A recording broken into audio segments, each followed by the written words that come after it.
Brooksby now takes advantage of a slip from Pete. Brooksby towards the edge of the area, cuts in field, takes a shot from distance. It's there! Wayne Brooksby with a left boot hits the bottom right hand corner, and the former Feaheny man comes back to haunt the side that he once played for.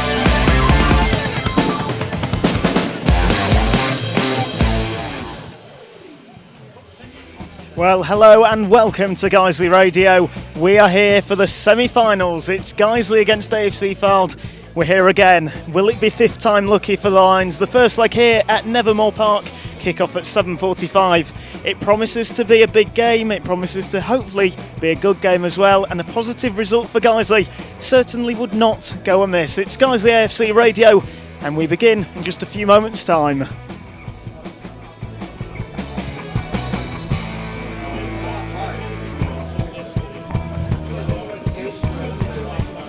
Well, we will be going through the team news, and we will also be hearing from Mark Bauer after that game against Oxford. A disappointing 4-2 loss for Guiseley, but hopefully today the result can be just a bit better.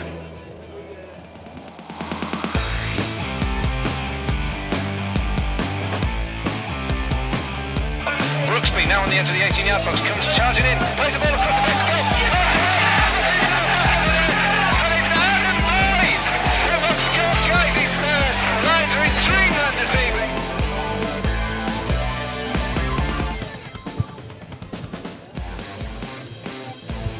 Hello and welcome to Guiseley AFC Radio. I'm Tom Feaheny, and well, we're here again. Fifth time lucky, let's hope so. I'm joined with Dave Kendra, and Dave, just first of all, this game against A.F.C. Fylde, just how are the nerves?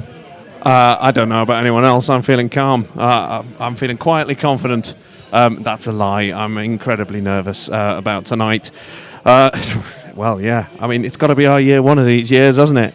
And we've done it every other kind of way. This year, we're going into it with very low expectations. I mean, we've kind of limped over the line a little bit in the last two games, getting beaten Stalybridge and Oxford City. And so why not? Why not try it this way? Why not try it where we're expecting not to win? They seem to almost play better when the pressure's not on them. We've beaten Fylde here already once this season. Thanks to a fantastic performance and a smidgen of luck, and I think that's what guys are going to have to do today, isn't it? They're going to have to play well. Well, obviously they're going to have to play well. They're going to have to keep concentrating. They're not going to have to switch off. No silly mistakes. None of the silly nonsense that we saw against Oxford. And really go for it. Really be positive. Really be on it today, and get a little bit of luck. We remember last year. We remember standing in the rain on a terrace. In the rain in Altrincham, we remember the long drive home across the Pennines in the grey clouds overhead and thinking this will never, ever end. Well, we don't want to be there again, Tom. No, we certainly don't, though we would like to get to the final, obviously. But again, it is that fifth time lucky thing, and I think the point has to be made that Guiseley, the last two results against North Ferriby United 3-2 loss and against Oxford a 4-2 loss, I think there has to be a point made that Guiseley at that point already knew they had secured their playoff place. And do you think that might be a reason why the foot was taken off the gas a little bit? Yeah, I think there was a little bit of experimentation in those two games. There was certainly a kind of I think certainly in the Oxford game I felt like the main thing was to get through that game without any injuries, and with the unfortunate exception of Luke Porritt, that's exactly what's happened. I mean, it made for a very frustrating spectacle to watch Guiseley go at what I would suggest was half speed in that game, but I mean, it was.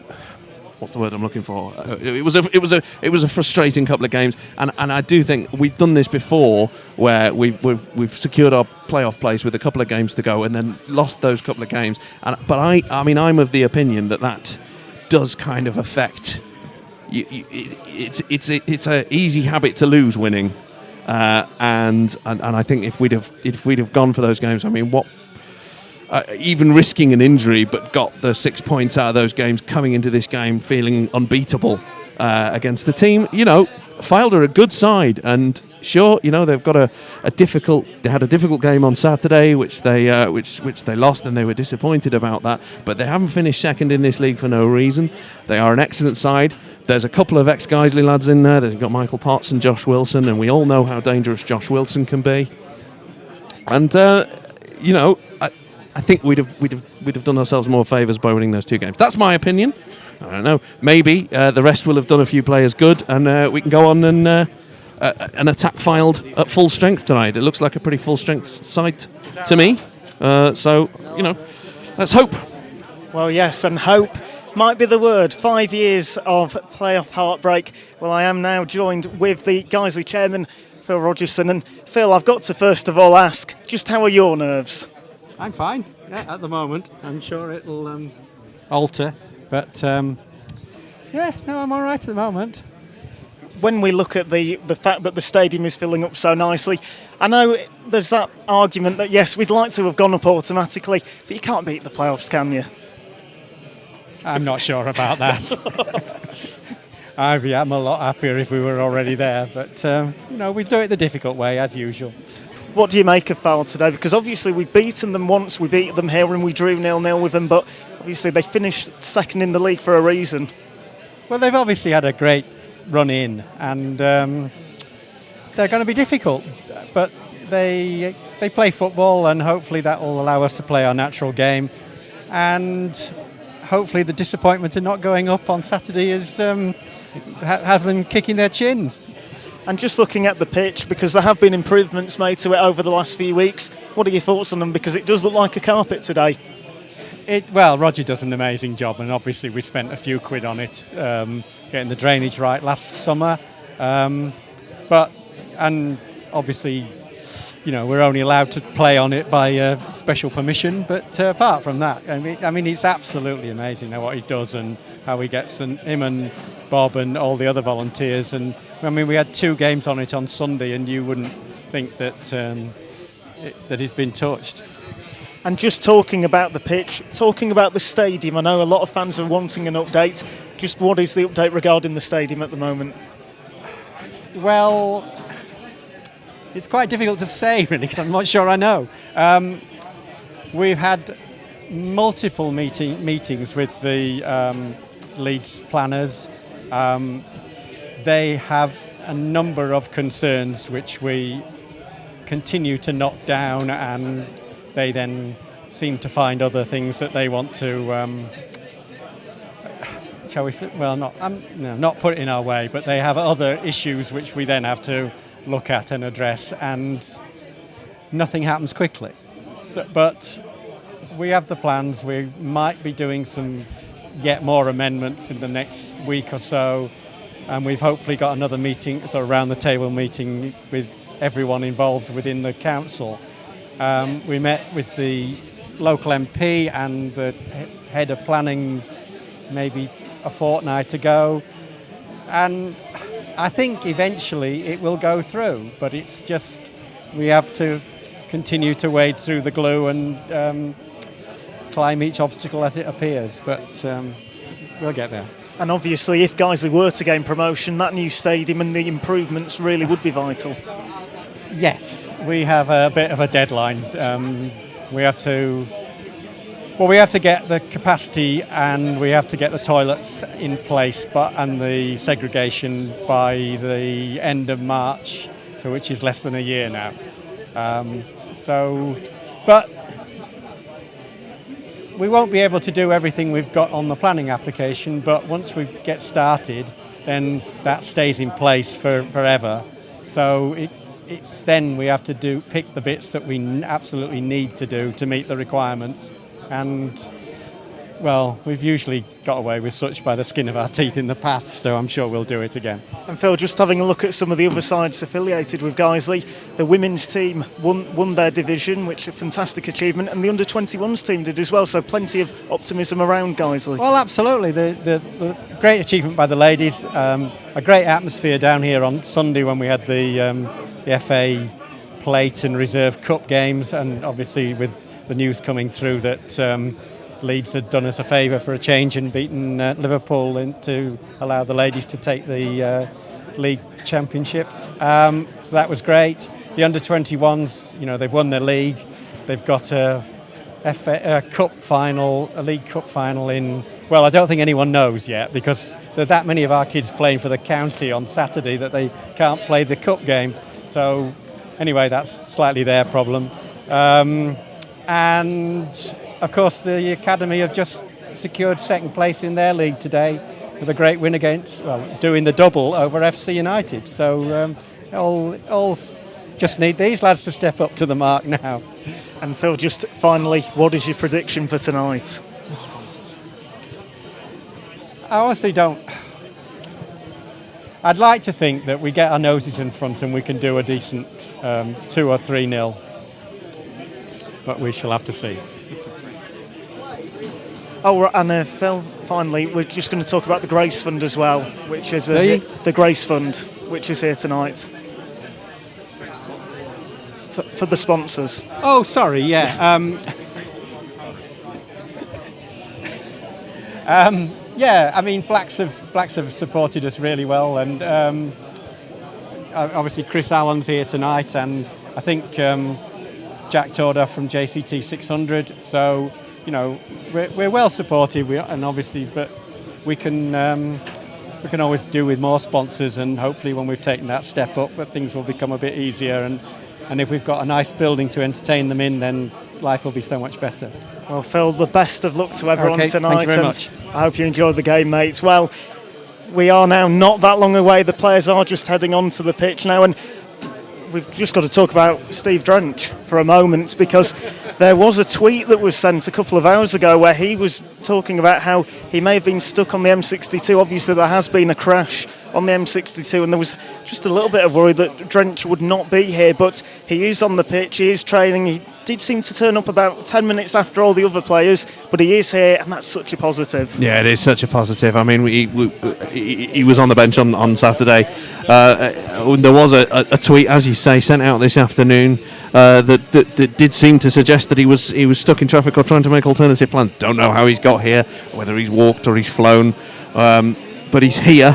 And that's the main thing. Obviously, there has been that massive crash on the M62, and we hope no one heading here was injured. Well, we hope no one was injured. But it does seem to have affected. I can't help noticing we're 20 minutes away from kickoff. Not that many Fylde fans here. I can see. So I think we might find that the away support building as the game goes on. Well, yeah, and certainly when you actually look at the Fylde support, there's a certain section where the away fans normally stand, and so far, you've got to say there's less than 10 people in there. Yeah, there's not many. I mean, granted, they might be congregating in the bar, but you would expect Fylde to be bringing quite a few over today for tonight's game. They're not here yet. They will filed in, no doubt. I know what you did there, mate. There's a great pun.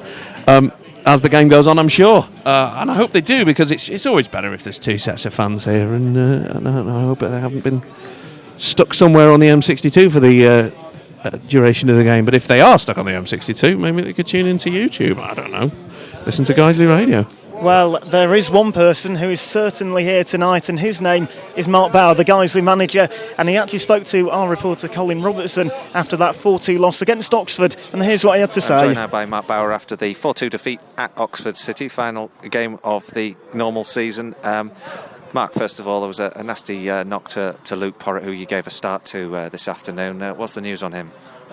He went over and fell awkwardly on both his ankle and his knee that twisted a bit, and obviously was in some pain going off, but seemed to have settled down a little bit when we went to see him at half time, and hopefully it's not too bad. But Martin's in there now having another look at him, see how it settled down, and obviously fingers crossed it's not too bad, but we'll just have to wait and see with that one. In terms of today's game, I guess players were already sewn up, and you spoke a lot about trying to avoid injuries and problems. What's your verdict overall on today, the performance, and just how's it gone from your perspective? Well, we've not really rested anyone as such today, or barely rested anyone. With Gavin Rothery unavailable, his wife had a baby yesterday. Jake Lawler's ill. He's ill, struggling to shake off the illness that he's had, and then obviously Danny Ellis, Ben Parker injured. felt Luke Porritt deserved a chance to start, so we brought him in. And I thought, for large parts of the game, we did okay on a really difficult surface. We created chances, we got in behind them. Lads show good character to come back to 2-2. Then a sort of pivotal moment, their centre forward almost catches the ball, blatant handball. Even admitted it to the referee afterwards, who still refused to believe him. And a miss-hit shot turns into a perfect through ball, and 3-2, they go on and win the game. But the lads have worked hard. Obviously, there's that balance. As much as you don't want it to be in the game, that you can see it in a few players maybe just not quite going in for the sort of tackles that they normally would do. One for the thought of injury, and two for red card at this stage of the season. The suspension comes automatic, so it's difficult when that edge is taken off your game, especially on a surface like this. You've seen Luke Porritt be injured because of it, really. But no, I thought we've done it. In large parts, we've done okay today. Obviously, 1 or 2, but you don't like conceding 4 goals that we're not too happy about. But we're ready for Wednesday. We've got to make sure that we're right. Obviously, we'll play Fylde. We'll give it everything we've got now for these last 2 weeks. 6 goals, but it's been a relatively slow-scoring game this afternoon by all accounts. Fylde winning 6-4, but Barrow holding on to win the title. So Fylde it is, and we won at home against them. We drew 0-0 at their place. Does that turn out to be quite positive from your perspective, or is it hard to judge? I don't think so at this time of year. It's your whole season resting now on these next couple of games, next couple of weeks.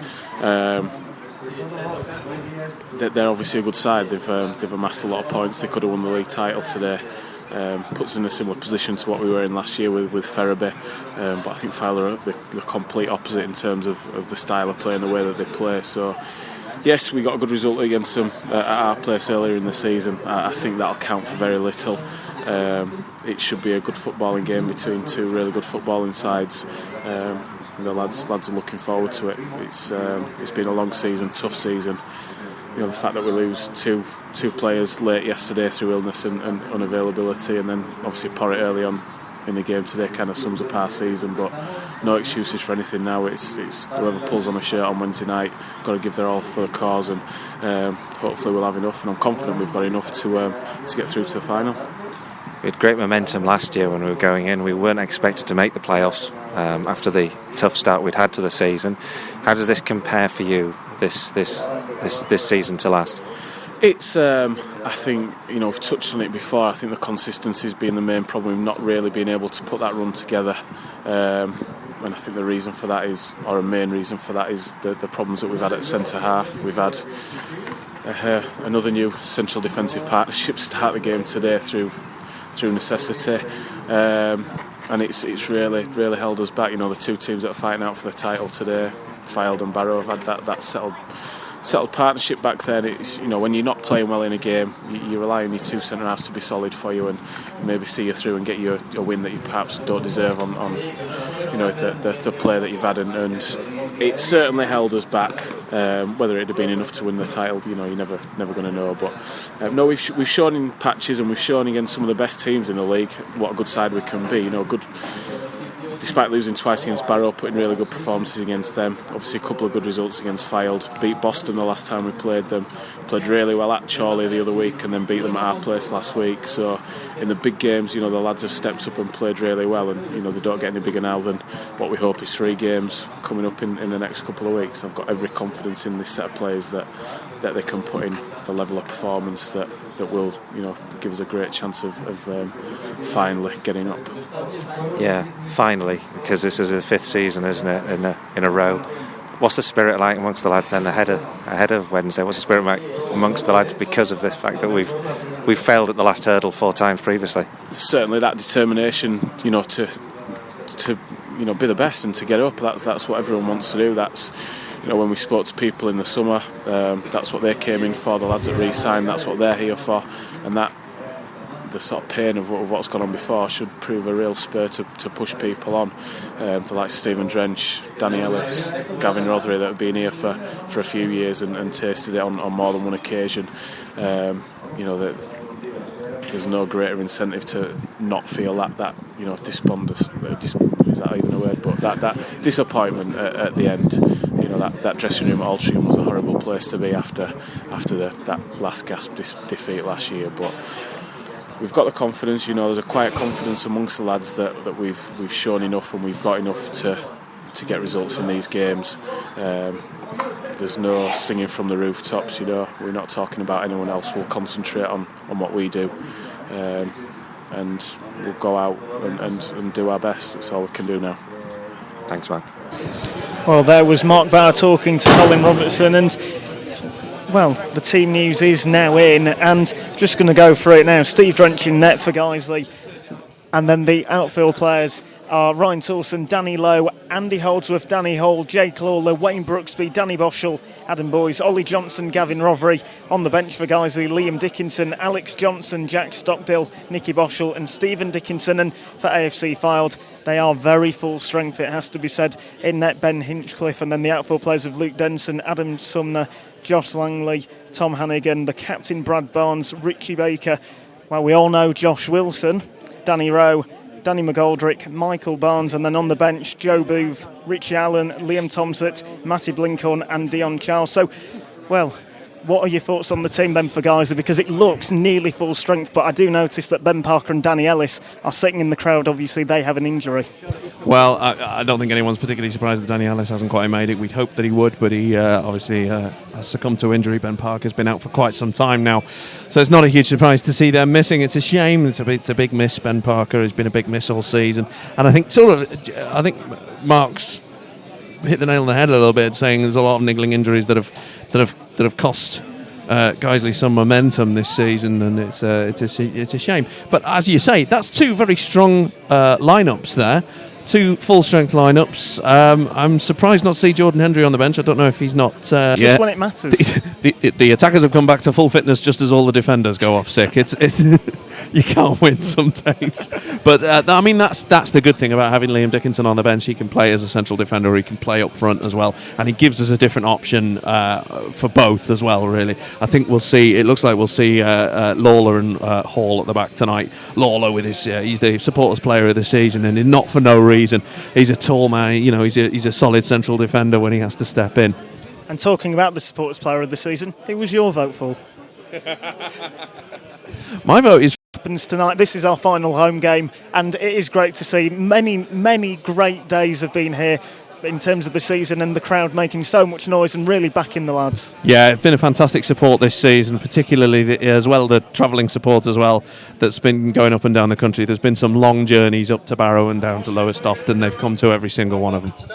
Well, the players are actually waiting in the tunnel now. We are just moments away from kick-off, and well, what a big game this is for Guiseley. What a big game this is for A.F.C. Fylde. At Guiseley AFC Radio, we do try and call it down the middle, but obviously we do have a preference to Guiseley, so we will celebrate if Guiseley score, but we do try our absolute best to call it down the middle. And so if you are listening from an A.F.C. Fylde perspective, please tweet us. That's at Guiseley Radio. Just let us know you're listening and let us know we're actually being heard, because we have had power cuts, so it'll be good to know that we are on air and ready to go. So I will just quickly go through them teams just one final time, and really it's as near to full strength for both as you could realistically say. Steve Drench in goal for Guiseley, outfield players of Ryan Toulson, Danny Lowe, the captain Andy Holdsworth, Danny Hall, Jake Lawler, Wayne Brooksby, Danny Boschel, Adam Boyes, Ollie Johnson, Gavin Rovery. And for A.F.C. Fylde, the starting 11 is Ben Hinchcliffe, Luke Denson, Adam Sumner, Josh Langley, Tom Hannigan, the captain Brad Barnes, Richie Baker, Josh Wilson, Danny Rowe, Danny McGoldrick and Michael Barnes. Well, we are now moments away. The players are in the tunnel and we are now in position. I will be passing you over now to the commentary, which will begin in a couple of moments' time with Colin Robertson. Thank you, Tom. Wow, it's like sardines in here in the press box. That's not some sort of Eric Cantona style quote, but it is absolutely chocker today here for this important and crucial playoff semi-final first leg between Guiseley and A.F.C. Fylde. There'll be a lot of attention on us this evening, I'm sure, and the two sides are about to come out onto the field with the Guiseley girls, thanks to the under-9s, giving a guard of honour just in front of us, and we await with a big crowd here, a reasonable sized crowd in this ground on a cold spring evening. The last home game of the season, of course, for Guiseley, because whatever happens, if we were to get through to that final, we would be playing away. Having finished in Premier League into it, they're dragging. Hull got a fantastic win last night against Liverpool, and dragging Aston Villa down there as well. Villa, who would be on a high from getting to the FA Cup final, but they could do a Wigan. They could win the cup and get relegated. And obviously, of course, Newcastle United are being dragged down as well. Yes, Newcastle United getting. That's terrible, isn't it? That Newcastle, they're almost as bad as Leeds. Well, in the conference, it is 0-0 Forest Green against Bristol Rovers. And actually, there has just been a goal. Bristol Rovers have literally scored on the stroke of half-time. So Bristol Rovers, obviously, very similar to Fylde, where they could have gone up on the final day, but they are winning at the moment. And just shows you, doesn't it, really, that coming second, coming third, fourth or fifth, it doesn't really mean much, because all the sides in all the divisions, you're there in that top for a reason. Well, it's a cup game, isn't it? You can't. League form means nothing now. Whatever happened in the last 8 months just doesn't account for anything. What matters is your performance in this game and on Saturday in the return leg, and then whoever you end up facing in the final. It's, as I say, it's a cup competition, and anything can happen. To use a cliche, the cup's a great leveler, and in knockout football, anything can happen. And in the Conference North semi-final, it is Chorley 0, Boston 0. It's actually 43 minutes gone. It's not half-time there because it was delayed by 15 minutes because of what happened on the M62. And you know what? I'll ask you now. If Guiseley do get through, who would you want? Would you want Chorley or would you want Boston? It's difficult, isn't it? I think we've managed to beat both of those teams at various points in the season, and we've also been turned over by those teams. So, obviously our last visit to Boston was not a happy one. Our last visit to Chorley was not a happy one. So, but I think that the memory of that, the last. But as I say, it's a final, and I think the memory of that defeat, if we do go to Boston, the memory of that defeat, that 5-1 hammering that they took, will spur them on. And I think, you play like this, you play like they've played in that first half, and they play with discipline, and they break quickly, and they cause problems for defenders, and they're a match for either of those sides. And Chorley came here, and we beat them as well. So I think that we can. I'll go back to my original point. Cup football is a lottery, and it doesn't matter which of those teams we win. If I have a preference, I'd probably say Chorley. And why would that be? Because I prefer going to Chorley than Boston, Tom, but if you're going to make me say it. And just looking at what Mark Bauer has said before this game, where he said the record against the top sides, the sides that we could be facing, and A.F.C. Fylde, really that's been backed up by that first half performance, a great performance. And it does seem when Guiseley face them big sides, a very disciplined performance. It is always one of the most frustrating things about, I think, being a Guiseley fan, is that we do tend to turn up for these matches. We've turned up tonight, which is great, and I hope we can turn up for the second half and the second leg and get to that final against, whoever. I'm sure Boston's lovely. They've both got nice chippies, I understand. But I've sort of lost my point now with talking about chippies. You hide, and and they don't really turn up, and they're a little bit slow. I don't think that's going to happen this time. I think because it's the big game, because it's an important game, and I think this has been the main event of their. This is the main event of their week. Some of them maybe just have other jobs, but this is taking precedence for this week and a half. Playoffs are the most important thing. And just looking at the bench at the moment, I don't think there will be any changes unless there is an injury. But who could you see coming on in that second half? I'll just go through it quickly. Liam Dickinson, Alex Johnson, Jack Stockdale, Nicky Boschel, Stephen Dickinson. And before the game we did mention just how attacking that bench is. And, well, if we do need another goal or two, there are plenty of options there. It is an attacking bench, and I think it very much depends on how this second half goes. I think Fylde will come out early doors in the second half, really start to put the pressure on Guiseley and really want to get that early. It's an old cliche, but it's a cliche because it's true. If Fylde can get a goal in that first 15 minutes, Guiseley could be in trouble. And to that end, Guiseley will come out and go, right, for that first 15 minutes, we are particularly determined, particularly disciplined, and we don't let them in at all. I said before the game, if Guiseley find themselves trailing at all, if Guiseley find themselves in a little bit of trouble, they can bring Liam Dickinson on just to beef up that defence or beef up that midfield. Again, if they need to chase the game, Nicky Boschel can come on and snatch us a goal with a moment of brilliance, or he can just disappear completely. Alex Johnson really needs a goal. He's a player. He's a confidence player, and he's been looking for a goal for so long that I don't know. Maybe there's a certain poetry in Alex Johnson, the man who scored here at Nethermoor for Halifax a couple of years ago to knock us out, now scores a hat trick to get us through to this playoff final. And of course, Alex Johnson hasn't scored all season, but it hasn't been for the want of trying. He's been really unlucky. He had a penalty saved, he's hit the post, he's made the keeper work on several occasions. And would it, like you were saying, the playoff final, it might just be written for him to get a goal.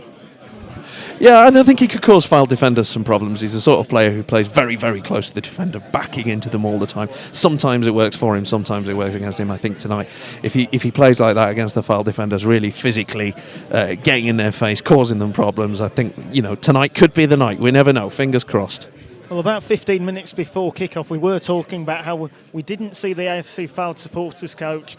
We weren't sure whether they were there. Well, we knew they were there when we heard that drum, and they brought great number. They're making a lot of noise, and it has made it for a really good atmosphere between the Guiseley and A.F.C. Fylde supporters. Yeah, it's a fantastic atmosphere. There's a real bumper crowd here today, and Fylde brought quite a few. They didn't quite make it for kick-off thanks to the traffic on the M62, but they're here. They've got their drums. They've been singing all the way. There's been a little competition between the Fylde and the Guiseley fans. By the way, both sets of fans adding an extra syllable to their team's names. Fylde and Guiseley. That's a little fact for anyone that may not have noticed it. It's actually Fylde's one syllable, Guiseley's two. Well, hopefully for Guiseley, they'll be having at least one more goal during that second half. We will have to wait and see. Well, the A.F.C. Fylde players have now gone back onto the pitch, and so now are the Guiseley players. And, well, a big 45 minutes then. And I will be passing back now to the commentary team of Nik Keefe and, first of all, Colin Robertson. Thank you, Tom. That's very entertaining half-time listening to you there. I really enjoyed that. Thanks, guys.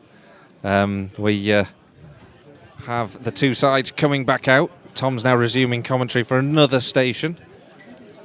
He's a man in demand this evening, as we all are, in fact. The great interest that there is in this game, this fixture, not surprisingly, with the two sides locked at the moment. Well, not locked, but Guiseley leading by a 1-0, but fairly tightly matched in this game. But Guiseley have had the advantage with Jake Lawler's goal on 32 minutes.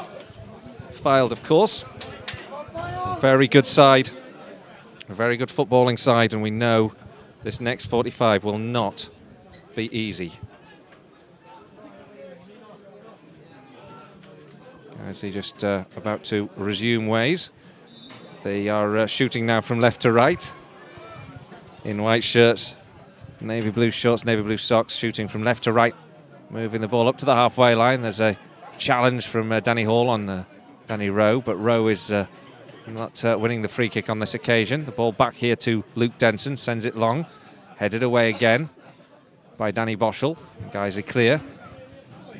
Up to that back line, taken down here by Tom Hannigan, who looks ahead of him, plays the ball on the outside of the foot. A brilliant ball in here. Finds Luke McGoldrick. His shot is drilled in from the edge of the 18-yard box. Stephen Drench was underneath it, tips it over. But it was a really super ball there from Tom Hannigan with the outside of the boot to find Danny Lloyd McGoldrick in the first place. His shot tipped over by Stephen Drench. Exactly the start that Fylde would have wanted to this second half. They want to come out and get back into the game as quickly as they possibly can. And Danny Lloyd McGoldrick, who was a bag of tricks in the first half, obviously providing the spark there. Guiseley with the corner.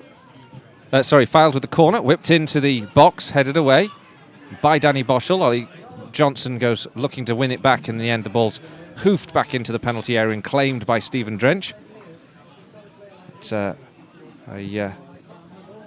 pretty hairy moment for the Lions in the opening moment there, but now Wayne Brooksby's just been flagged offside. He took the ball down brilliantly and span on it, but he must have come back from an offside position. The assistant on this side, Harry Hawkins, was very quick with the flag.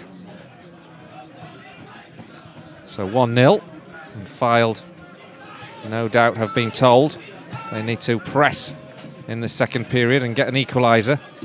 Guiseley with that goal from Jake Lauder on 32 minutes, leading by a goal to nil as it stands. And then a poor ball here from Adam Boyes has just given a chance for Danny Rowe to win possession back for Fylde. He does so and earns his side a throw-in. It's frustrating from our perspective there. The throw comes in to Josh Wilson. Tries to feed it through the legs of Andy Holdsworth. Gets the ricochet back off his legs. Chips the ball to the right-hand side. Cleared by Ollie Johnson. It's a little bit all Fylde at the moment in this second period. Picked up now by Josh Langley. Langley plays it down the right-hand side. Headed away. Picked up by Danny Boschel. Up in the air. Played on now.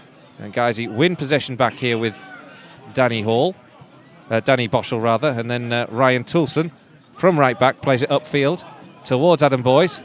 He has to let it go behind him, and then it's well claimed by the Fylde defence, and Hannigan on the ball again, looking for one of those impressive balls forward that he played a few moments ago that gave Danny Lloyd McGoldrick a great chance on goal. Guys, they've done well actually just to relieve the immediate pressure there. The clearance didn't go to anyone in particular, but they were able to press high enough up that it's held them off for a second. Michael Barnes out comes forward down this right-hand side, and then is judged to have been fouled. Danny Lowe complains, but the free kick there is Fylde's way, and it's just out on the touchline on the right-hand side, about level with the 18-yard box. And so a chance here for Fylde to distribute this ball into the area. And a difficult position this to defend, Nick. Yeah, perfect position for the left footer, and it's Sumner, I think, is the left back, is one of the players looking to take this. It's essentially like an attacking corner, isn't it? Everybody in the box. Langley and Hannigan up from the back. Fylde ready to play this one into the area. Two-man wall ahead of them. This one's distributed in just a bit too high. It was delivered with good pace and speed, and it was in the right place, but it was just too high to get a man onto the back post, and it's behind for a goal kick. We'll just wait and see. There's one Fylde player down in the 6-yard box, hobbling away. I think it might be Josh Wilson, actually. Yeah, it is, isn't it? He's not looking particularly comfortable at the moment, and immediately 3 substitutes get off the bench and run up and down the touchline. It looks like he's going to try and run it off, but there's something in his right leg, his knee or something that he's not happy with at the moment. I know the stakes, but you never like to see anyone injured. Well, no, especially Josh Wilson's someone who's got a place in most Guiseley fans' hearts over the last couple of years as well. I particularly remember those goals he got against Chester. He's sitting down now. Yeah, he looks like he's going to need some treatment. And of course he returned earlier on this season for Guiseley, didn't he, in a loan spell that was pretty productive. Well, he looked so sharp when he came back from Halifax. It was obvious that he'd been playing at a higher level. That's why I was a bit surprised, really, to see him playing in midfield. Obviously, Fylde, whatever they've been doing, has been working really well for them. But you know, the little treat we had of Josh on loan playing as a striker at the early part of this season was him at his very best. And it would be a shame if he can't take any further part in this game tonight. Well, he's just receiving some attention just in front of the main stand here. Just to remind you, it's 1-0 to the Lions at the moment. There are goals elsewhere in the playoffs we talked about, not in the Conference North. The game between Boston and Chorley was scoreless.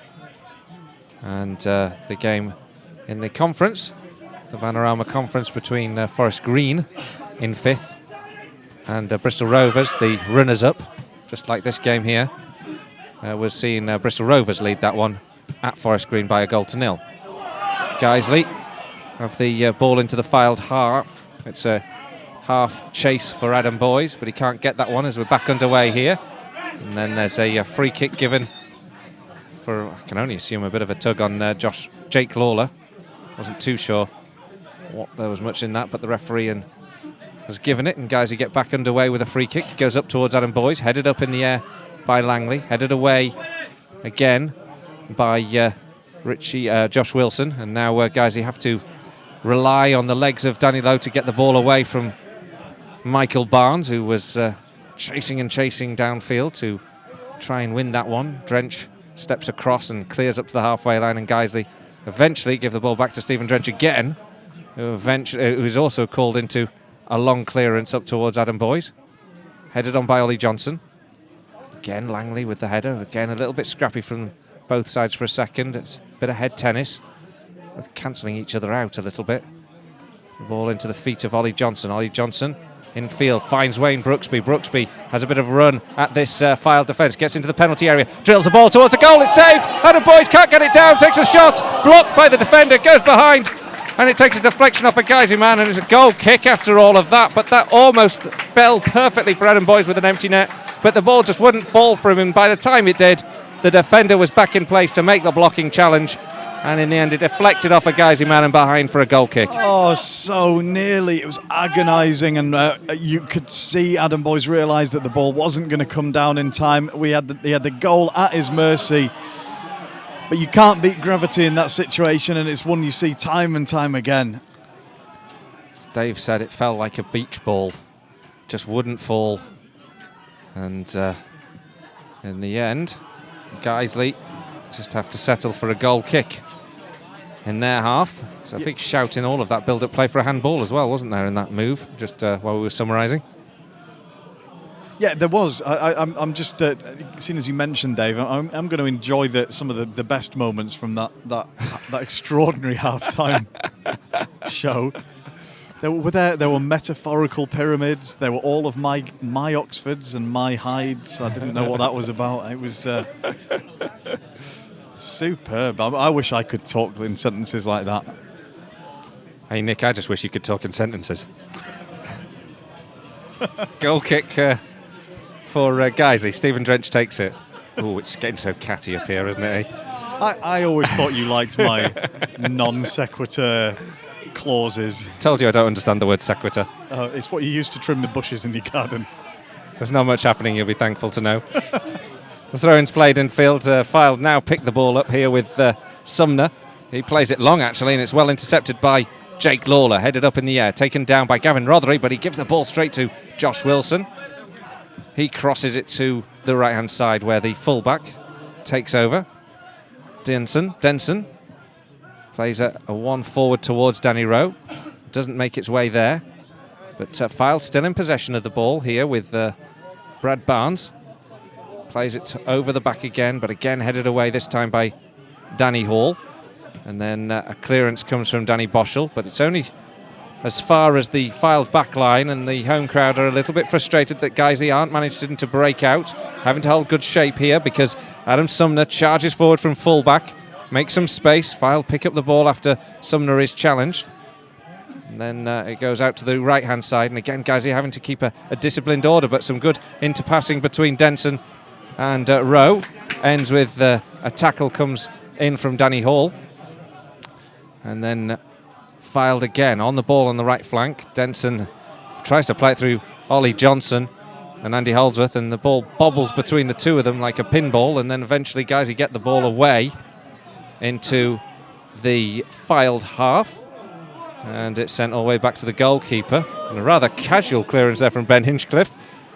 Gives Hannigan a lot to do. Brooksby closes him down well, but Hannigan controls well, that's two, and then the ball goes long in the general direction of Barnes, beyond him and back to Drench. Guys are defending a certain way, and it takes a bit of discipline to pull off. They're sitting in with the full bank of four, and then the two holding midfielders in front, and really then it comes down to Brooksby, Rothery and Ollie Johnson to do the chasing and the harrying to try and break up play.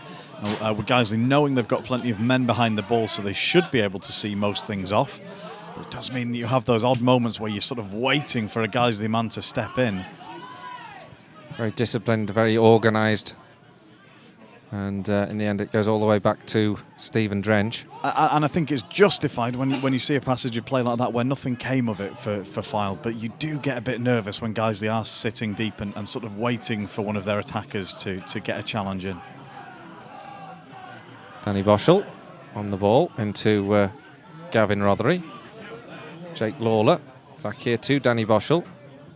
Boschel threads it in towards the feet of Adam Boys. Picked up now by Brooksby. Sends it over the top. Headed up in the air.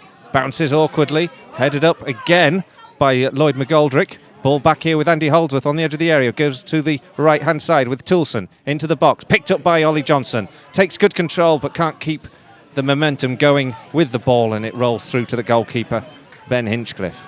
Well, signs of life from the home team, but Barrow going to try and come away on the break now. Fylde. Sorry, Fylde. Oh, God. I thought we'd just brush over that one. Fylde lose possession. Picked up now by Danny Boschel. Boschel surges forward. A forward run to the left-hand side now to Gavin Rothery. Rothery plays it into the area beyond everyone. Not a great ball, actually, from Gavin Rothery. And it was probably the wrong decision at the time. And it's one of those moments where you just think, guys, you do need this second goal in this game. You need to be quite clinical when the chances open up for them. Well, look, if you offered us at the start of the night a one-goal lead into the second leg, that would be okay, but you really don't want to have to go through the pain of getting there from here. A second would be much preferable. It's just the old adage, isn't it? Get the chance, take your chances when they arrive. Guys, you've had a couple in this game now they haven't taken advantage of or haven't been able to take advantage of. But they've also had to rely on Stephen Drench. 2 good saves, both from Danny Lloyd McGoldrick. Guiseley, in the meanwhile, currently on the ball but deep inside their own half. And Danny Hall sends it over the halfway line, but only as far as an orange shirt once again in Denson. And Guiseley again pick the ball back up when the second phase with Ollie Johnson, but only on the halfway line. Square here to Wayne Brooksby. Closed down well by Sumner. Picked up again by Ollie Johnson on this left flank. No forward motion available to him, so triangular passing on the halfway line. Ollie Johnson now a few yards forward in on the left-hand side, tries to cut it infield, well intercepted by Barnes. It's taken away from Gavin Rothery. And then the ball from Barnes only finds Danny Boschel. Boschel into the feet of Adam Boys. Back here to Gavin Rothery with players around him. Gives it to Danny Boschel. Boschel threads it through. Overlapping run comes from Danny Lowe. Good interception comes in from Sumner. And Guiseley battled to try and keep the ball in play. In the end, it must have taken a deflection off Lowe, and it's gone out for a Fylde throw in right back position. Half-time, we were struggling to name a player in either team who wasn't having a good evening already, but Danny Lowe has been really productive, and at both ends of the pitch, he's not somebody you always see bombing on forward, but he has been in the Fylde. I'm going to say this now, Barrow, aren't I? All night. He's been in the Fylde penalty area just as much as he's been in his own. Guiseley now on the ball here. We could be offending a lot of visiting fans at the moment. The ball's here with Ryan Toulson. Certainly no love lost between those two, I think, in that title chase. No, I know it's a horrible mistake to make. Now Holdsworth gets the ball to Rothery. Rothery on the edge of the 18-yard box can't dribble his way past the frame of Barnes. Brad Barnes does well and then shows a little bit of trickery to take the ball past 2 Guiseley players and give it to Denson. Denson plays it up towards Michael Barnes. Michael Barnes has a hard task to try and take the ball under control. And then as Danny Hall was closed down by Richie Baker, it takes a deflection back off the Fylde man and out for a Guiseley throw in left back position. Just give Guiseley a couple of moments to try and slow things down a little, but they've got some work to do, obviously, with the throw in so deep to get it away from danger as well. Gavin Rothery sticking his foot in, trying to win the ball, but he's conceded a throw inside the Guiseley half. It's not bitterly cold, but it's cold tonight. I don't normally get cold, Colin, and my hands are freezing. I don't know when winter came back, but it wasn't welcome. Fylde on the right-hand side. Cross into the area. It's a snapshot inside the 6-yard box. Poked away by Stephen Drench inside that 6-yard box. Cool defence from Danny Hall to take the ball away from 2 players. And Stephen Drench, lying on the ground, needed to stick a boot out just to take it away. And I don't know who was down there. I think it might have been Danny Rowe lurking ready to pounce. A great ball into the area, great reactions from Stephen Drench on 2 occasions on that time. Well, that was absolutely crucial. If he hadn't got the second touch, that would have been a goal. Ollie Johnson takes a shot from distance at the other end, straight into the arms of Bench Hinchcliffe.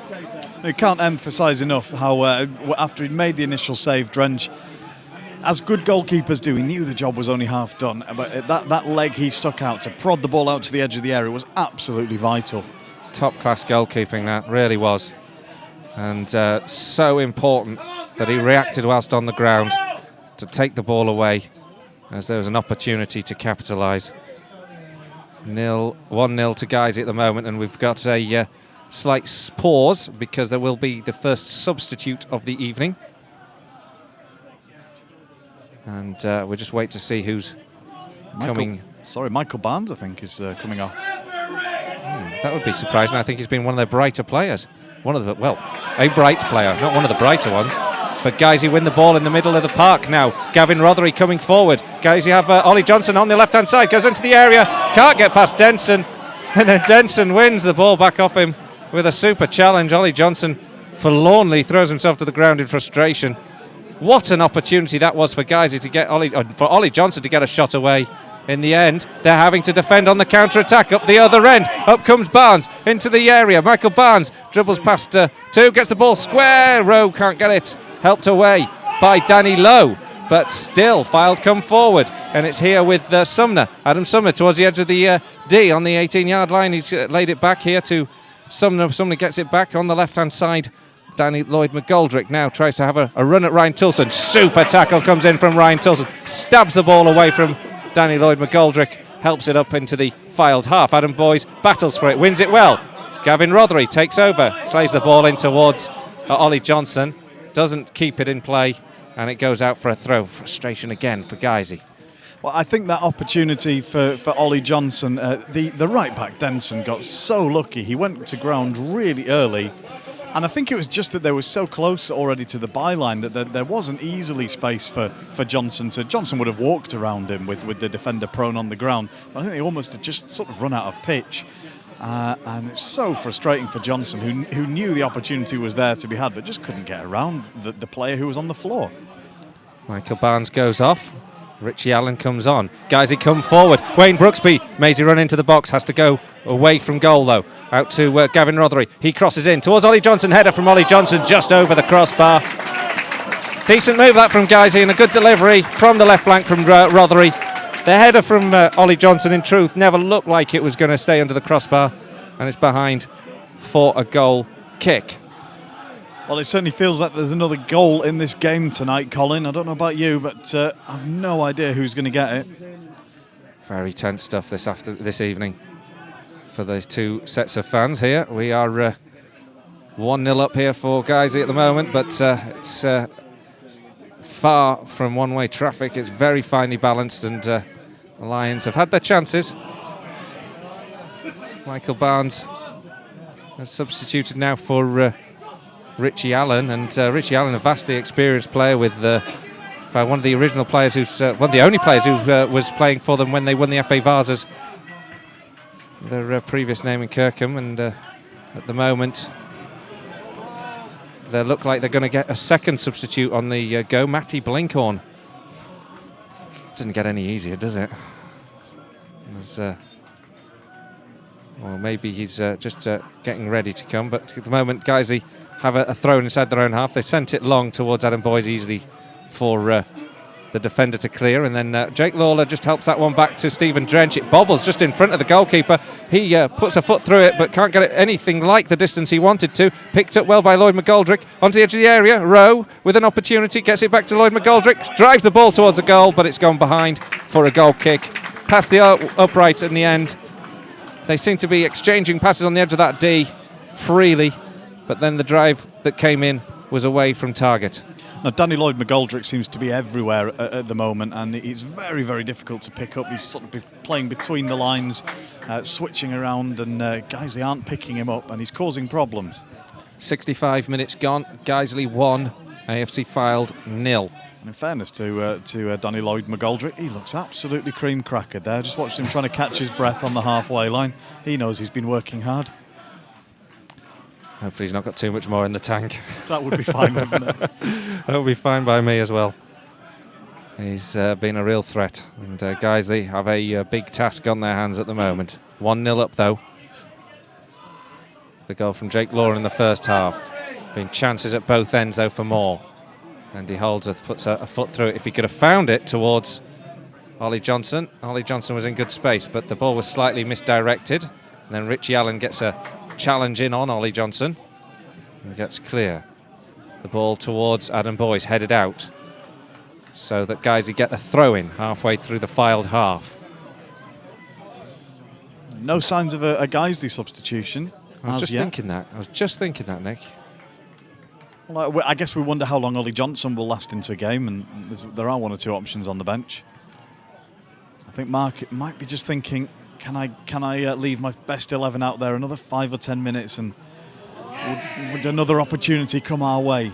At the moment, they've just got a bit of defending to do until a kind ball is gifted back to Andy Holdsworth, and he gives it to Danny Boschel. Ollie Johnson on his left-hand side. He's going out onto that left flank an awful lot. Into Andy Holdsworth, who plays it towards Gavin Rothery. It was a tired ball.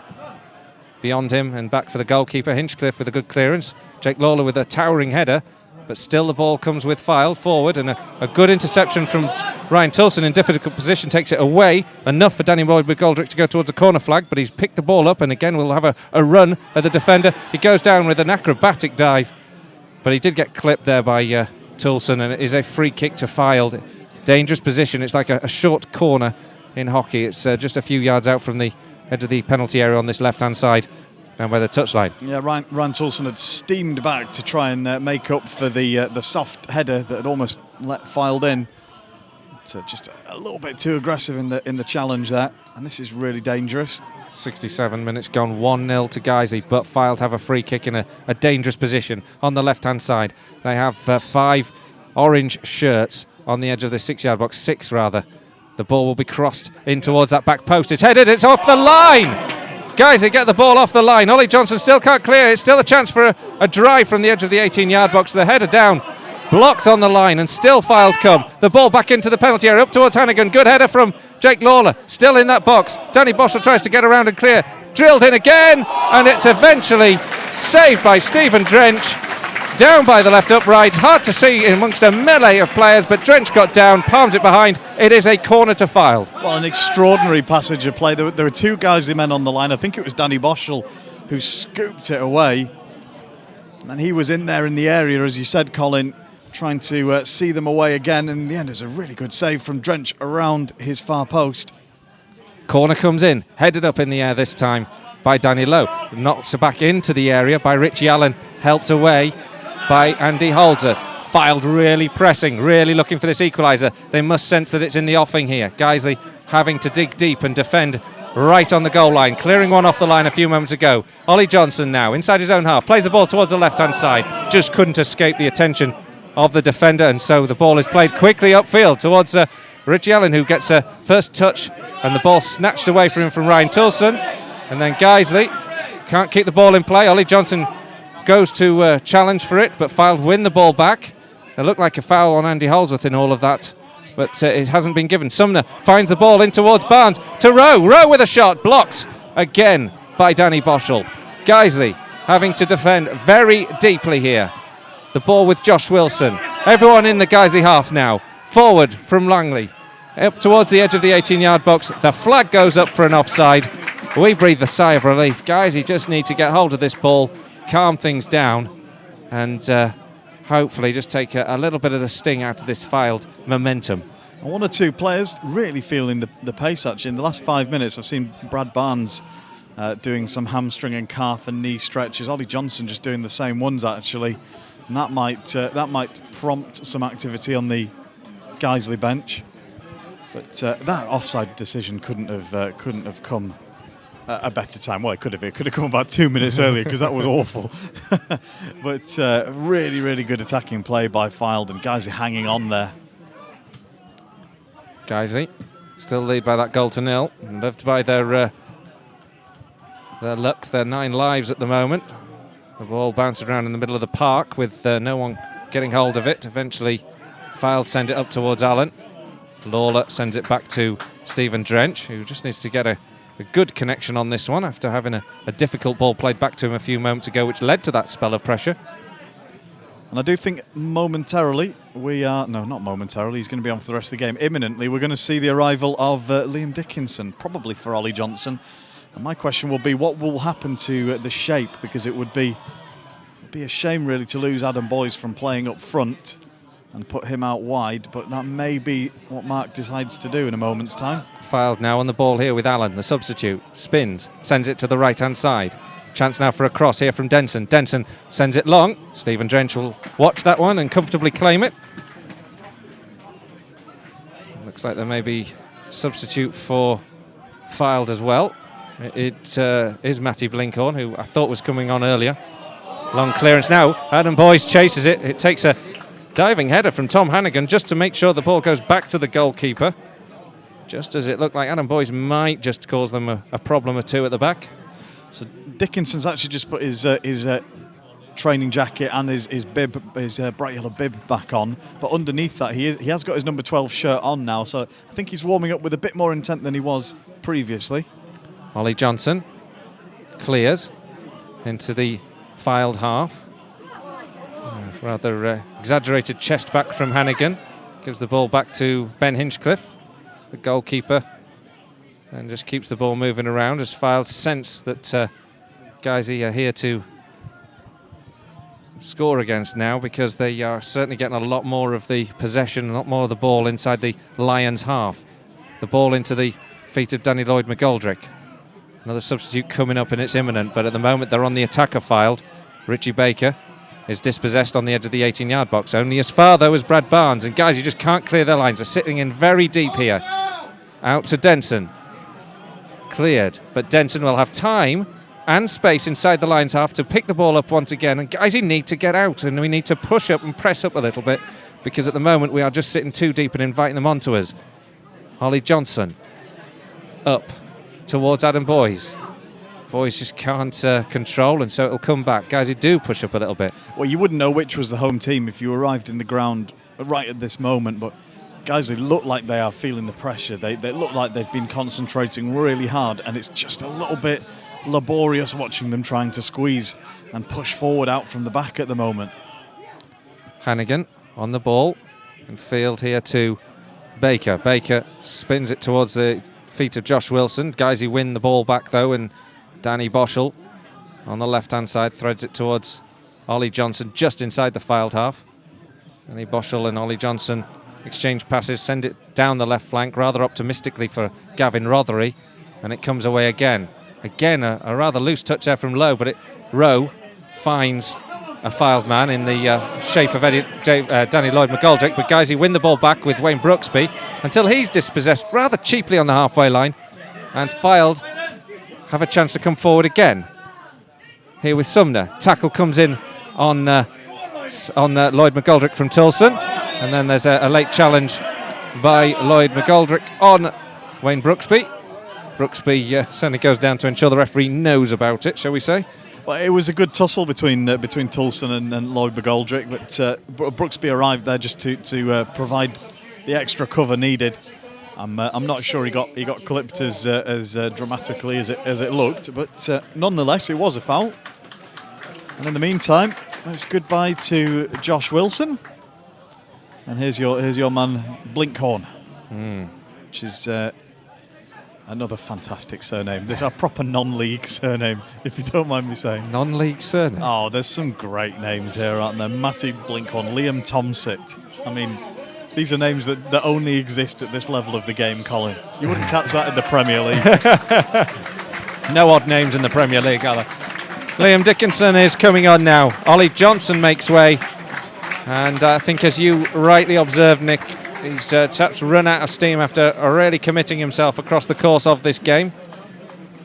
And so Liam Dickinson will come on in his place to do quite a different job.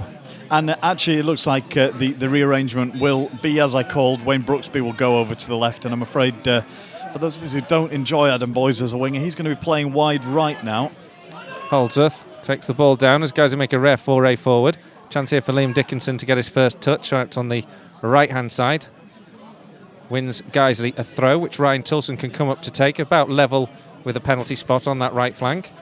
Looks like he's going to try and launch this one into the box now that Liam Dickinson's there. He's somewhat of a target man. Scored his first goal, of course, for the club on Saturday. Dickinson. He's in a run of scoring form. The ball into the area. Bounces up. Headed away by Baker. Fylde now look to counter-attack with purpose, but it's a long one in the end towards, rather optimistically towards Blinkhorn, but somehow it bounces well in the path of 14 Richie Allen, and now Guiseley have a bit of defending to do because the ball kept coming in Fylde's favour. The Lions eventually beat it away, but only as far as Sumner. Sumner onto Rowe. Rowe up towards the edge of the 18-yard box. Lawler with a trouble from the presence of Allen. The ball bounces anyway kindly into the hands of Stephen Drench.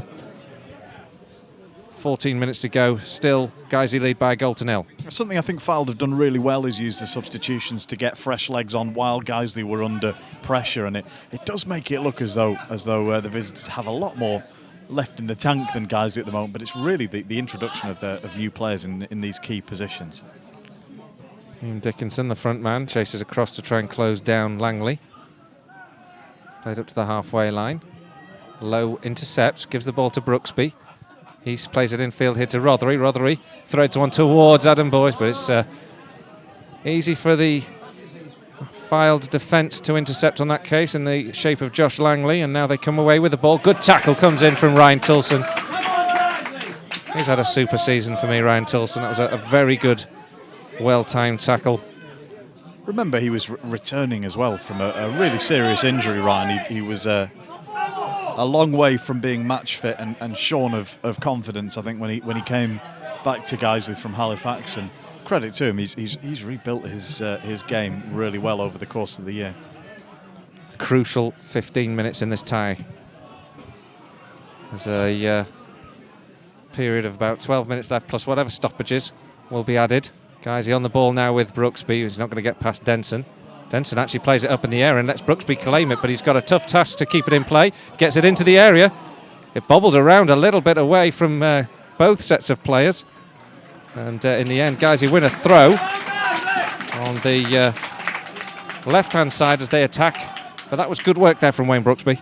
It was, and he'd struggle to work any harder than he's working right now. He keeps running. He made one chance there, tried to chase down for another. 79 minutes gone. Guiseley with a throw, 1-0 up. But Fylde will defend this and look to counter-attack swiftly now as they play the ball into Rowe. Inside his own half, good tackling comes in from Andy Holdsworth. Blocks him on the ball, gets the ball back, great energy there, but the goalkeeper has the vision to find Danny Lloyd McGoldrick from the pass back, who's on the halfway line. Ryan Tilson up against him. The ball in to Sumner. Now Danny Rowe plays a beautiful ball over the top. Well watched by Stephen Drench. Blinkhorn was looking for it. Richie Allen was looking for it. Stephen Drench, in the end, was the man who got it. It does feel like it's just started to calm down in the last few minutes. And, of course, if any of the players start thinking that and switch off, there could be another goal to come yet. Well, Liam Dickinson played one of his early games against Fylde, and I think he made a big impression winning the ball up front, and he just did the same again there, flicking on towards Gavin Rothery. Didn't work on that occasion. The ball now coming back, though, by Fylde as they try to thread the ball through the Guiseley defence. And this time the intricate passing move, almost picking out Danny Lloyd McGoldrick, but just beyond him. Now Liam Dickinson is caught offside, which is a frustration as the clearance goes up into the Fylde half. That gives possession back to the visitors.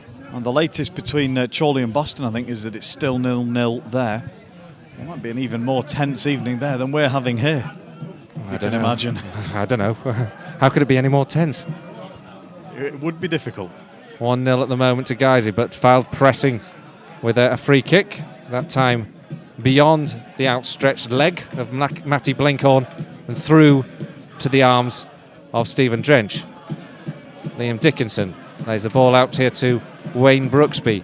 Wayne Brooksby on the left flank, cuts in field, gives it to Danny Boschel. Boschel floats it into the area, nobody underneath it to get onto it. Falls to Wayne Brooksby, tries to drill it first time from the edge of the 18-yard box. Ambitious effort, blocked. Still with Guiseley though. Danny Boschel and Andy Holdsworth exchange passes. It's towards the overlapping runner Lowe. Lowe gets the ball into the area. Good header comes in. It's cleared.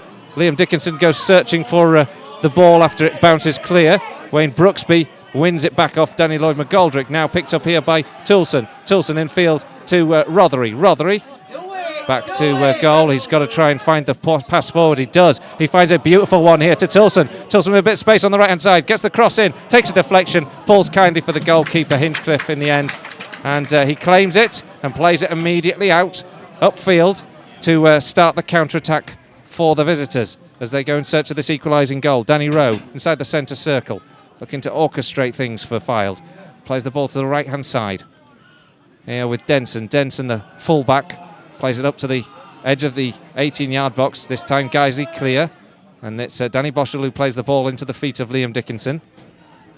And it's now Danny Lowe. No pace in this move for the moment. Guiseley just happy to settle on the ball and try and find the perfect ball. And it's a good one that finds Liam Dickinson down the left-hand flank. He's got two players on him. What can he do here? He is tackled, but does win Guiseley a throw-in. Well, this is a good opportunity for Guiseley. They have looked tired in the last 5 or 10 minutes. Fylde have come out with great intensity in the second half. They used the attacking substitutions well to keep the Lions under the caution. I just wonder whether this might be as good an opportunity as Guiseley get in the final minutes. Ball on the left-hand side. The throw's taken. Danny Rowe has a chance to cross, headed away. The full-back's cross was good, but Liam Dickinson wasn't able to get on the end of it. He was the target man. Blinkhorn wins the ball back for Fylde, plays it up towards Danny Lloyd McGoldrick. It looks like it might have been controlled marginally by the arm, but nothing given. And then eventually cleared by Danny Lowe. Headed up in the air. Wayne Brooksby flicks it on in towards Liam Dickinson, who chases this one back to the goalkeeper. Goalkeeper shanks it. Danny Boschel picks it up. His first touch just doesn't allow him to take a second, and he's intercepted, but Guiseley have a throw, and the home fans now sense that there might yet just be something in this game for us to snatch, and a second, who knows, well, that would be just perfect. And the players sense it too, Colin. Everyone apart from Stephen Drench into the Fylde half now. Really only Jake Lawler and Danny Hall even remotely holding up defensive position. Throw in from the right-hand side, Ryan Toulson. You can tell he's going to go for Liam Dickinson as the target man. Dickinson's pulled down, or looks like he was pulled down, and somehow the free kick's gone against him. I'm a little perplexed by that decision, but free kick to Fylde. Well, the referee says he's backing in there, doesn't he? But it did look about 6 and 2 threes to me. Not going to make a call like that, I'm sure. A referee on a night like tonight, Anthony Tankard. No, I agree. You're not going to see a penalty given like that in the final moments of the game. Another substitute being lined up for Fylde. They'll throw everything at us in these last few moments. We have 6 minutes by my watch remaining of this game. Guiseley leading by a goal to 0. Free kick, no. Liam Dickinson's got himself offside again from the clearance. That's deeply frustrating because it gives the opportunity for Fylde to play a long ball forward again and put us under pressure. Well, I remember the good old days of about half an hour ago when an offside decision was something of note that we would stop to make a big deal of. They've been coming thick and fast, I'm afraid, recently. So the third substitute for Fylde is the number 7, Richie Baker, who's going to be replaced by Liam Thomsett. Liam Thomsett takes the field, immediately takes up an advanced position.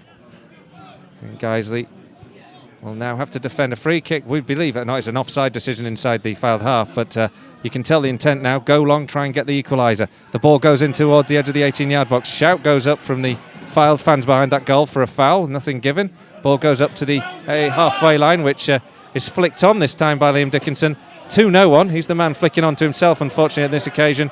The ball back to the goalkeeper, Hinchcliffe, who clears. Good interception again from Andy Holdsworth. Another player who's had a good game for me this evening, the captain, leading the line in midfield there and stepping up to make the interception. Clearance from the goalkeeper.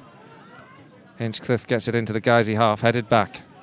Josh Langley inside the Fylde half. Level with the centre circle, sends it long. It's flicked on by Fylde towards the edge of the 18-yard box. Rowe chips it up in the air, looking for somebody to claim. Danny Lowe comes across, heads it back to Stephen Drench, who takes his time to pick the ball up. Still a goal to 0 up, 4 minutes to go. Surely that must have been about an hour, that last 5 minutes, wasn't it?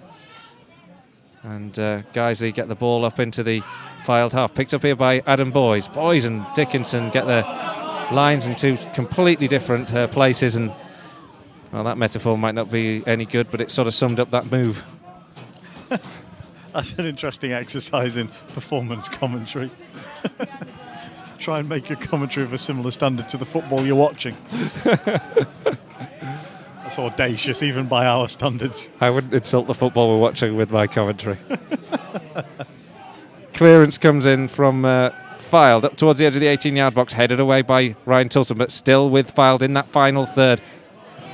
Ryan Tulson steps across, puts the challenge in on Danny Lloyd McGoldrick. It will be a throw-in. These are dangerous up times for Guiseley. Yeah, much in contrast to the last time Guiseley had a throw-in like this. Now there's nobody left in the Fylde half but their keeper. It'll be a long one to be taken by Adam Sumner. They've got everyone lining up on the edge of the 6-yard box. It launches in, flicked on. Nobody can get onto the end of it. Guiseley can clear. Adam Boys just has to hoof that into the Fylde half. The goalkeeper, Ben Hinchcliffe, is the only one in that half. So he takes a couple of touches and then sends it long. Helped away again by Jake Lawler. Good performance from the centre half and goal scorer this evening, Jake Lawler, and fans' player of the season. It's the throw will come immediately back at Guiseley, who again sitting deep, this time up towards the edge of the D. Flicked on, it's found Blinkhorn, he spins in the area, takes a great shot, a great effort there. Richie Allen, I think it was, I beg your pardon. Richie Allen took it down on the chest, Span took the shot straight at Stephen Drench, but a very good piece of control from the substitute and almost the equaliser. No, it was a lovely attempt, really sharp swivel in the box, swivel and shoot, as you say, Colin. And quite glad we give up on our impartiality by this stage of the season, don't we? I was really quite glad to see that go straight to Drench, because that was it was a good shot. Now Gavin Rothery for Guiseley plays a lovely one down the left-hand side. Well defended though by the man in question. I can't see. I think it was Denson, the fullback, who just got ahead of Rothery's run. Now Brooksby tries to turn his man, but he's again well watched by the Fylde defence. Picked up now by Danny Boschel. In towards Liam Dickinson. Flick from Dickinson, can't take it past Langley, who sticks to his task well. Guiseley now have to watch the counter-attack once again. Tomsit, the substitute, plays it forward towards Jake Lawler. He collects, sends it upfield. Flicked on by Liam Dickinson away from Langley. Goalkeeper comes out, Hinchcliffe. Launches it forward again down that right-hand side. This time there's an offside flag. And we have a minute of normal time, so we're just going to be looking out for whatever the referee will add now. Yeah, and I think Mark Bowser's planning a late substitution for Guiseley here. I'm struggling to see. Nicky Boschel, isn't it? I think you're right. Nicky Boschel will come on. And that could be for just about any of the other forward players, couldn't it? That could be for Rothery, Boys or Brooksby. I think at this stage it's as much to eat up some seconds from the clock as anything else. Danny Hall forced into clearing. He makes sure that ball goes into the cricket field beyond, and it is Adam Boys who comes off. Adam Boys to be replaced by Nicky Boschel. And we have 20 seconds of normal time, so Adam Boys strolls off the field. Referee indicates he's going to add time onto this. Well, interesting substitute, Nick. Well, my pick for player of the season, Adam Boys. I don't think those goals come easily, and I think strikers of his calibre are few and far between at any level of the game who can score goals in the quantity that he does. And he's had a good game tonight without really having the perfect opportunity that he would have wanted to get himself on the score sheet again. 3 minutes will be added, and we're into that now. Fylde are camped in the Guiseley half at the moment. Played forward, Brad Barnes. Still some distance from goal though. Guiseley defending well with good shape for a moment there. Force Rowe back to the halfway line. Liam Dickinson has to put all his energies into closing down the front man, and she does. Danny Lowe makes a good header. Liam Dickinson a chance to just hold the ball up. Can't control, and it's out for a Fylde throw. Just inside their own half. 2 minutes of stoppage left. This is dangerous times for Guiseley. It would be a real boon to get the equaliser, psychologically as well as in terms of the scoreline, I'm sure, for Fylde. So Guiseley need to be on their mettle here for these last 2 minutes. But they win it back here with Nicky Boschel.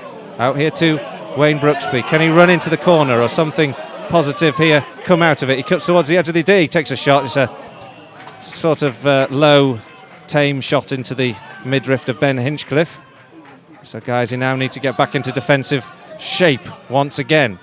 Sumner, long one forward up towards the edge of the 18-yard box, flick down, claimed by Stephen Drench. And all the time it's going long towards the edge of the 16-yard box, 18-yard box. On that occasion it was Blinkhorn heading down, looking to get Richie Allen in. Danny Rowe in. Clearance goes away. It's a very finely balanced game still. Guiseley do lead right into the very last moments of this first leg. Just a minute left of the added time. Gavin Rothery on the ball at the moment. He's being hurried along by Fylde players. And the Guiseley have to go down the left flank. The ball goes loose. Rothery picks it up again, but he's still too many players ahead of him. So he goes square. The right choice, that. Danny Boschel plays it up towards Liam Dickinson. Headed up in the air by Langley. Chance for Fylde to clear. Helped away by Danny Lowe. Good header comes in from Jake Lawler. There's a big shout-to handball against Richie Allen, but to be fair, I think he won that with his chest. And then Guiseley win the ball back on the halfway line, well through their endeavour, and they give it out to the left-hand side where Nicky Boschel chases. He keeps it in play. He cuts in field. He's got Langley, plays the ball across the face of the penalty area. It's deflected away, and then won here, and a free kick surely. No, won't be given against the challenge on Danny Boschel. And now Fylde can come away with it. There'll be a little bit of an inquest if Fylde were to get something. And then the referee gives a free kick against Jake Lawler and calls Lawler over and will give him a book card. Absolutely ridiculous. Absolutely ridiculous. Well, that's absolutely baffling. I mean, it was definitely a bit of a hold from the Guiseley man as he was rolled by the Fylde player. There's absolutely no reason for a booking there. And at this stage of the game, I don't see that. It was on the halfway line. And it needs to be taken back, this. It needs to be taken back, and the referee isn't getting on hold of it. Hopefully the linesman on this near side will. There's a player down at the moment in Danny Boschel. And Danny Boschel was fouled up there just a couple of minutes ago. Referee is making a bit of a... had two decisions there that he's got a potential problem here with if something was to come from it. Yeah, and he's had a perfectly good game actually, the referee. But just in those two moments, there was a foul on Danny Boschel. I'm not disputing that it was a foul by Jake Lawler, but I don't see the case for a yellow card. And in the meantime, I'm afraid Adam Sumner has taken this ball about 15 yards up the pitch from where the foul took place. The linesman doesn't seem to be doing anything about it. This is all very, very silly, because in the meantime we've got most of the players on the pitch lined up on the edge of the Guiseley area. Danny Boschel is down injured, getting treatment from Martin Stringfellow up on the edge of the Fylde area.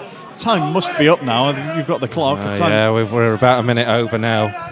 But you know what they're going to do? They're going to take this, and he's taking it from the wrong place. And you can feel it's going to come, can't you? And the referee, to be fair, give him his dues. He gets it back, quite rightly, and the referee has got it back. And Adam Sumner's not happy with it, and he gets the yellow card. Oh dear. He should have just taken that, shouldn't he, the full back? But well, I feel like justice has been done in the end there. I was just watching Danny Boschel patting the linesman on the head. He's gone completely mad in the last couple of minutes. Free kick gets taken. It's actually short and then taken by Sumner. Drills it in a few yards further forward. Stephen Drench claims it, puts it in the area. It's helped away. The referee didn't give the free kick against the goalkeeper. It had to be cleared off the line, and it's behind for a corner. Not sure there's too much of an inquest. I think Stephen Drench might actually have dropped it when he fell to the ground. There's a question being asked now by Danny Lowe, the referee. Corner kick for Fylde. Well, Drench did claim it. He couldn't hold it as he fell to ground in a crowd of players. Impossible to see from here what happened, whether he was fouled or not. But guys, who need to be alert. Corner comes in. Last moments of the game. Headed in towards a goal. Over the goalkeeper. Behind for a goal kick. Surely that has to be that. We've now played 5 minutes, albeit that there was a long stoppage in added time for for a foul that was on Danny Boschel, a free kick, an injury that he got, a free kick that he didn't get. Can you tell we're a bit nervous here into the last seconds? It's just it's all come off. The wheels have come off in the last couple of minutes, haven't they?